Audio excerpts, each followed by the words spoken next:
पोर आज समजूतदार झालाय आणि तोही आज बाबा होणार आहे. हा किती किती आनंद या माऊलींच्या मनात असेल. आई होण्यापेक्षा पण जास्त सुख आजी होताना असतं आणि त्यावेळी आयुष्यभराची सगळी जमापुंजी अनुभवांची संपन्न असलेलं आपण व्यक्तिमत्व होऊन ओटी भरत असतो. आपल्या वंशाचा दिवा वाढवणारा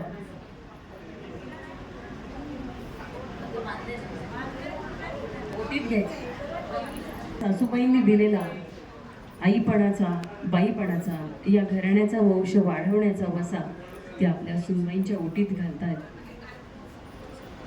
मनात थोडीशी हुरहुर असते दोन्ही आजींच्या, काय होईल कसं होईल. तरी सुद्धा एका आनंदाच्या प्रसंगी हे औक्षण करतानाचा आनंदी क्षण दोन्ही माऊलींच्या आयुष्यातला.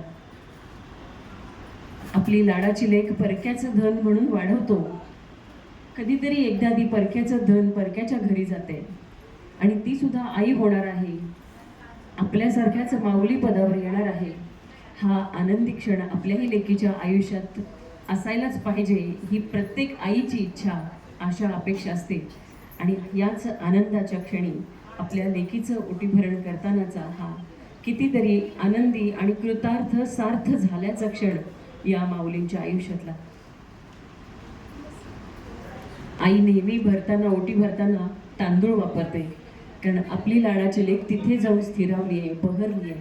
म्हणून नेहमी आई ओटीत घालताना अक्षय स्वरूप असणाऱ्या अक्षदा, आणि त्याला तांदूळ म्हटलं जातं आणि त्यालाच आपण अक्षदा स्वरूप म्हणतो.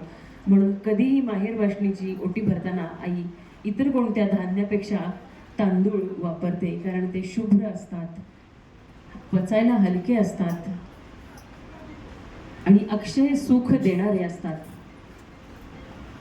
त्या घरातही तिचं वागणं बोलणं असं शुभ्र आणि शुभमय व्हावं यासाठीच कायम आपल्या संस्कृतीमध्ये आई लेकीची ओटी भरताना तांदळाने ओटी भरते आणि सासरकडची मंडळी तांदूळ गहू यांनी ओटी भरतात, कारण ती त्यांच्या घरची लक्ष्मी असते आणि धान्य लक्ष्मी म्हणून तिची या धान्यांनी ओटी भरताना हा आनंदी क्षण